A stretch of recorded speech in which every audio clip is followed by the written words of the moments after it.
Hello and welcome to World Stories, your international reporters magazine. I'm Sumi Somaskanda. Thanks for joining us.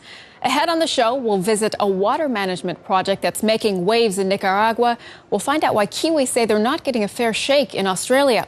Plus, an 81-year-old grandma makes us all look bad. That and more coming up. But first, Mali has seen incredible turmoil over the past 1.5 years. Several insurgent groups took control of the north of the country, and there's been fierce fighting between rebels and government forces ever since. That has destabilized the country, and it's had a devastating effect on normal Malians who've been caught in the crossfire. Many have decided to escape the danger and seek shelter elsewhere.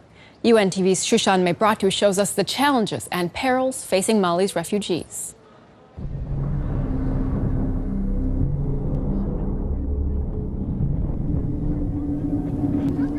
They left their homes in fear of their lives. The conflict in Mali has sent thousands fleeing across the border in search of safety and shelter. Many refugees headed to camps like this in neighboring Niger. Fatima Wallet Abdu was one of them. I had to leave my home because I was scared that I might be attacked. I was also afraid for my children. After everything that I have seen, I cannot imagine going back.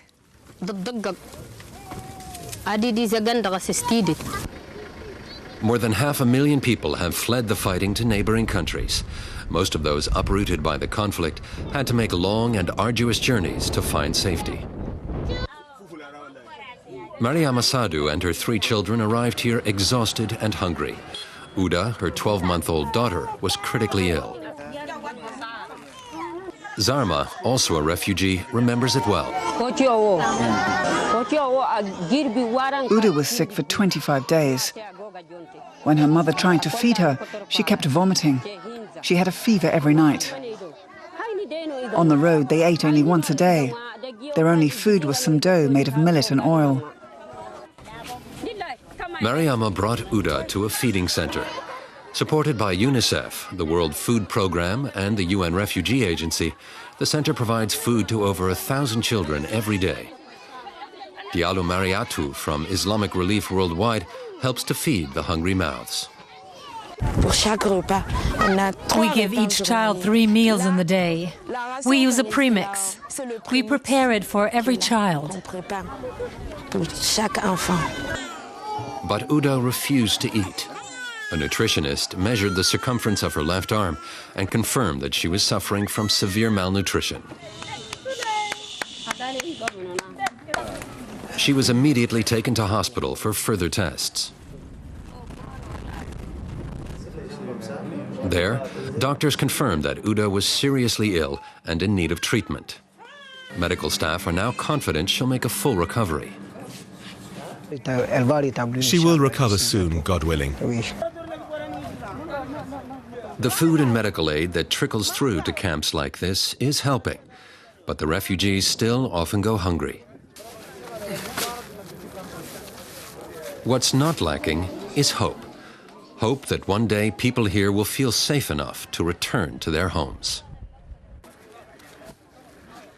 Most of us here in Central Europe take one of the world's most precious resources for granted. We turn on the shower or the tap and expect to find good, clean water. Well, in many parts of the world, that is a luxury.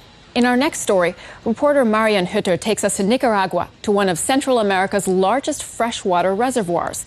Sewage and chemicals from homes and businesses have been flowing into Lake Managua for years, contaminating it and creating a health hazard for people in the area. But ever since a sewage treatment plant went online in 2009, the lake has been recovering, and there's reason for hope. Fishing on Lake Managua.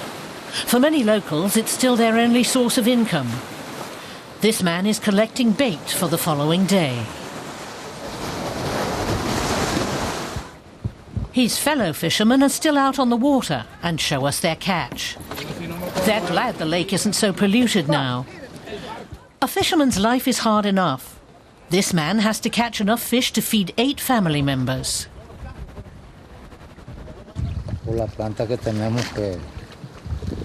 The sewage treatment plant ensures that the lake keeps getting cleaner.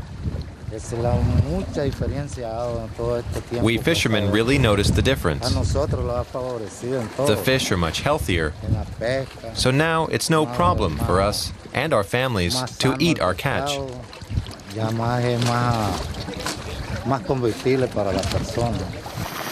The wastewater treatment plant is located on the outskirts of Managua, the Nicaraguan capital. For decades, the sewage from more than 1 million people flowed directly into the lake. But that all changed in 2009. Now, 2/3 of Managuans are connected to the sewer system, and their sewage ends up here. During a tour through the treatment plant, students learn about water management. The plant's operator explains that more than 90% of the solid matter is filtered out. That still doesn't make the water safe to drink, but it's much cleaner than before. Using the latest technology to produce clean water, many of the students see this as a dream job.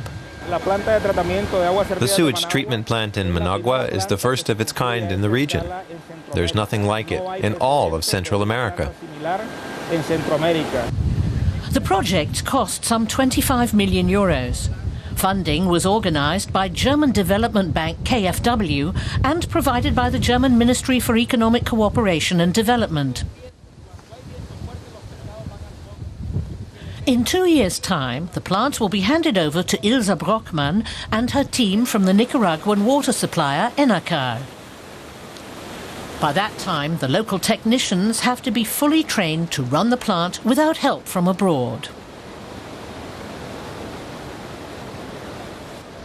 A new idea is to cut down on operating costs. The sewage sludge is aerated and left to dry in the heat until it forms a granulate, producing a new, all-natural fertilizer. The first farmers are coming and picking up this granulate at their own expense and experimenting with it. The first customer is a dairy farmer, though no ordinary one. Ricardo Coronel Kauz used to work for the Ministry of Agriculture. Now he uses the granulate from the sewage treatment plant to fertilize the grass in his pasture. Does he think it's a good alternative to chemical fertilizers? I think it can soon replace synthetic fertilizers. The world's population is increasing, so it's a step in the right direction. In China, it's common to use human excrement, and we need to start doing that too. Switching to the new granulate could save a farmer around 30 tons of chemical fertilizer a year. That's cost-effective for the farmer and for the sewage treatment plant, since it no longer has to dispose of the sludge. It's good for the environment as well. Synthetic fertilizers are usually made from fossil fuels. The more people use waste products to replace synthetic fertilizers, the more they contribute to the reduction of CO2 emissions. Reducing greenhouse gases and improving water quality have proved a boon to the ecosystem of an entire region. Lake Managua is connected to the much larger Lake Nicaragua, which lies some 50 kilometers southeast of the capital. On the western shores of Lake Nicaragua, we find the city of Granada. Its lovely colonial-era buildings have made it the country's biggest tourist destination.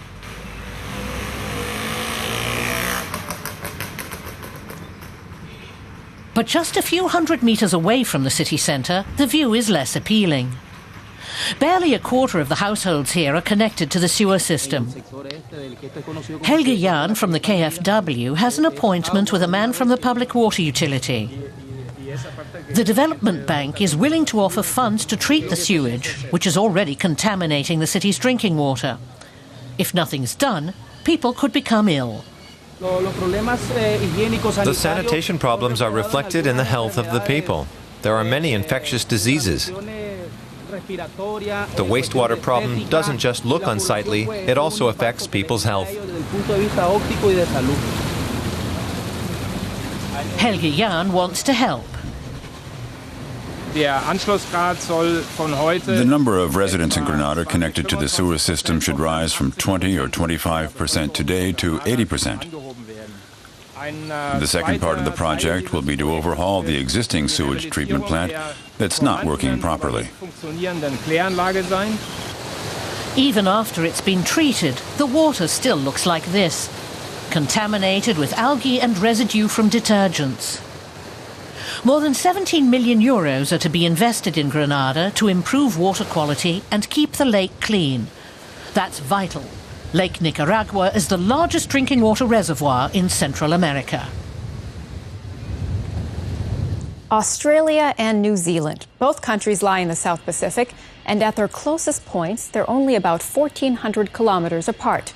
It makes sense then that there's a free flow of goods and people across the Tasman Sea that separates the two nations.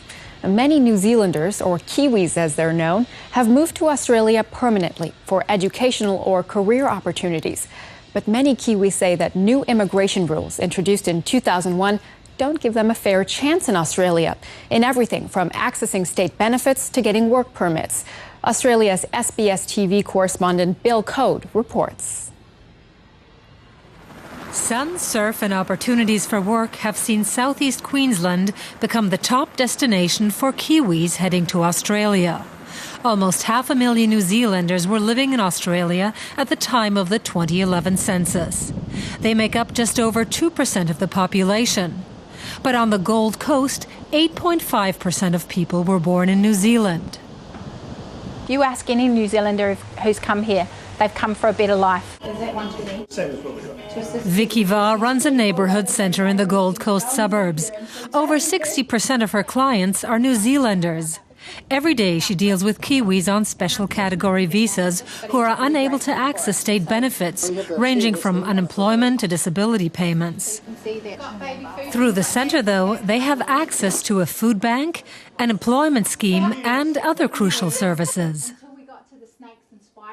It's not until something goes wrong that they find out really what it is to live here and what their residency status means. The problem is that we can't... She says state government cuts, though, could see the centre's job seekers program axed, leaving many New Zealanders without a lifeline.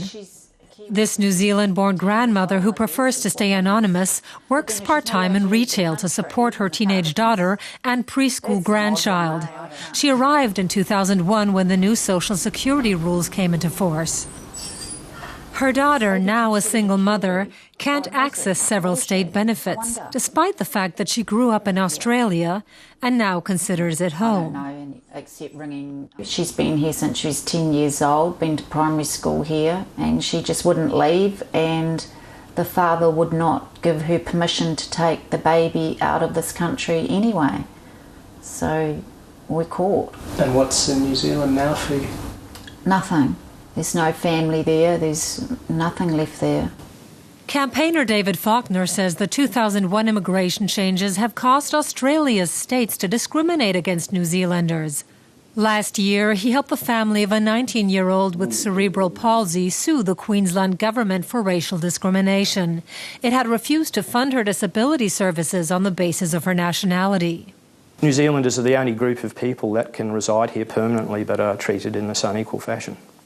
The Queensland government settled out of court and then amended its Anti-Discrimination Act. In a statement to SBS, the Queensland government said limits have to be placed on eligibility for government-funded assistance. And it said the new legislation means that New Zealanders will be treated just the same as anyone else moving to the Sunshine State. New Zealanders find it easier to come to Australia and work than citizens of most other countries. But last year, a government report highlighted the difficulty that they have in acquiring citizenship. It also found that New Zealand offers a number of benefits to Australians who settle there. But for young New Zealand citizens who call themselves Australian, the skilled visas usually needed for permanent residency and citizenship are still out of reach. That's because they only have limited work experience. Junior and Cecile are undergraduates at Griffith University in Queensland. They're ineligible for student loans and allowances and have been forced to skip entire semesters so they can earn enough to pay their tuition fees. Today I'm working 2 places and I've got to make a class, so I'm just going to do that, and I'm not even going to worry about the fact that I don't have any study time outside of university. It is too much to pack up your life and go back to New Zealand when you are unfamiliar with it. It's no longer home for me. Australia is my home. Despite the difficulties, they're not put off. I don't think that any other kid that wants to go to uni should let it stop them. Talks between the Prime Ministers of Australia and New Zealand have so far failed to find a solution. Nevertheless, Cecile and Junior hope that life will soon get easier in the country they call home. Thanks to SBS's Bill Code for that report. Now to the Egyptian capital. With nearly 18 million people living in the greater Cairo area, housing is hard to come by for anyone, but even harder for the very poor. That's why hundreds of thousands of people live in cemeteries, sleeping and bathing and cooking among the tombs. In fact, entire families have lived there for more than a generation. They often don't have basic sanitation or electricity, and many see no chance of ever getting out. On TV's Nesma Mohammed and Ahmad Abdullah take us on a journey to Cairo's cemetery slums. Over the past 3 decades, the number of people living in Egypt's cemeteries has skyrocketed. Official statistics count some 1.5 million of them. This Cairo cemetery is home to several families. 25-year-old Dunnya has spent her entire life here. She's tried to start a new life outside, but says she was given little help from the authorities. My father is already old and can't keep working, so we applied to the welfare office for assistance. We were given a ticket and had to go from one place to another. Nothing happened. We're still living like we did before. Nobody helped us. Cemetery dwellers suffer from many health problems. With no purpose-built sewers or access to clean drinking water, the chances of contracting dangerous and infectious diseases are high. So residents here decided to take matters into their own hands. We put in our own water system. We had pipes installed. For the wastewater, we got a big barrel, but we have to pay someone to empty it for us. The owners of many of the tombs here lock them to prevent the homeless from moving in. Dunnya's father, Tareq, is 52 years old. An undertaker by trade, he lives and works in a cemetery. He says the graveyard dwellers are looked down on by outsiders. The owners of the tombs don't like to see people living here, but they can't do anything about it. They have to put up with us, but they're disgusted by us. When they want to bury someone, mourners come here, and they're usually quite well-to-do people. The cemetery dwellers are often the poorest of the poor, but the authorities do little to help them. Sometimes their need is even exploited for political ends. Once someone came by and handed out flyers with telephone numbers on them. We called and found out they were from the Muslim Brotherhood. They offered us loans and suggested we join the party. I agreed, but only because I thought they could help me get away from this miserable life. Like most here, Dunnya's family lives on the edge. Only the hope of one day getting out keeps them going. Saeed was born in Cairo's Ghafir Cemetery 51 years ago. He works as a government official, but still lives here together with his wife and children. Who wants to live in a cemetery nowadays? I want out of here, and so too does my daughter. All of my children want to get out. I have a son who would be in the 9th grade now, but I had to take him out of school. Few of the children here have any real chance of a future outside the cemetery. Now that Saeed's son Mohammed has dropped out of school, it's likely he'll spend the rest of his life here, just like his father. Try as he might, his cousin Samir also faces a life inside the cemetery walls. Nobody wants to live here. I don't either. I'm trying to save up some money, but it's not enough. Everything costs money, and I don't have any. I can't pay.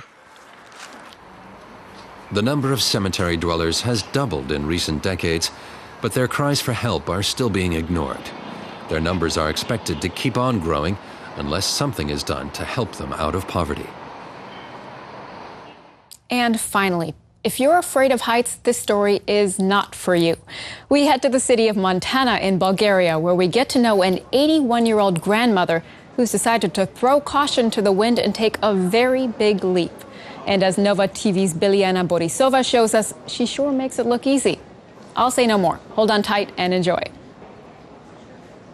Vasilia Petrova made her first parachute jump 62 years ago. It was April the 1st, 1951, when I jumped for the first time. I took a special course when I was a schoolgirl. I did 2 jumps that day. Vasilia hasn't jumped out of a plane since, but she's always wanted to give it another go. Last year, when she was talking to her grandson about her youth, she decided there's no time like the present. Before boarding the plane, Vasilia said there was another reason why she's making the jump. My husband died 4 years ago. I was so overcome with grief that I decided I needed to do something special to help me get over the loss. Do you like extreme sports? Yes, ever since I was a child. Are you afraid? No, I don't feel afraid. I'm happy and ready to go. Vasilia's son has traveled all the way from Munich to cheer on his mother. He's even decided to have a go himself. Why are you jumping? My mother is just as much a go-getter as I am. She embodies the saying, "You're only as old as you feel." When she jumps, she feels young. I feel the same. Vasilia knows she's in good hands. I'll be jumping with her. I hope she enjoys the experience. Instructor Daniel Stoyanov has helped countless people make the journey back down to earth with a parachute. He thinks Vasilia still has it in her. No, there are no risks. If the jumper feels fine and is in good health, it's no problem to jump and land safely. Vasilia jumps at an altitude of 3,000 meters. She'll free fall for 40 seconds before opening her chute 1,500 meters above ground.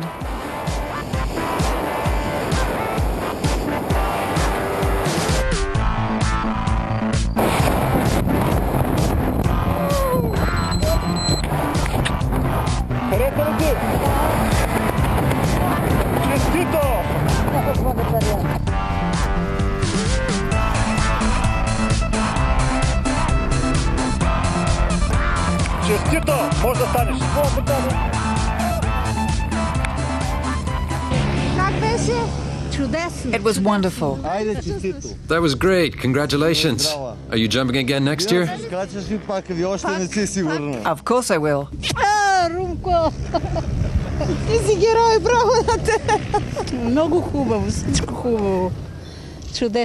It was wonderful to look at the clouds and be above them. It was a great experience. If I'm alive next year, I'll do it again after my birthday.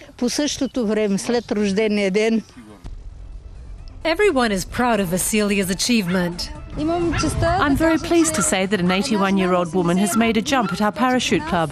I hope she'll keep her promise and come again to jump next year for her next birthday. Now it's her son's turn to come back down to earth. Next year, Vasilia's grandson also hopes to join them.